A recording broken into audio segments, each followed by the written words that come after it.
शरद पवारांनी प्रति उत्तर कसं दिलं, शेतकरी आणि महागाई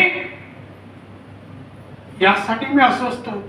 शरद पवार म्हणतात, वा पवार साहेब, तुम्ही एखादा प्रश्न कसा टोलवाडोली करायचा ही स्कीम उत्तम आहे तुमची. पवारांचं वय 84. मी राजकारणी आहे, मी काही लोकांचा अभ्यास केला. शरद पवार आयुष्यात अस्वस्थ झाले असते ना एखाद्या विषयासाठी 84 वर्ष नाही जगले.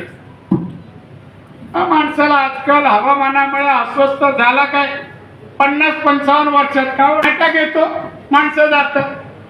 84 वर्षात जग इकडे तिकडे वादळ हो, पूर येऊ, काय शरद पवारांना काय होत नाही, बिंदास असतात.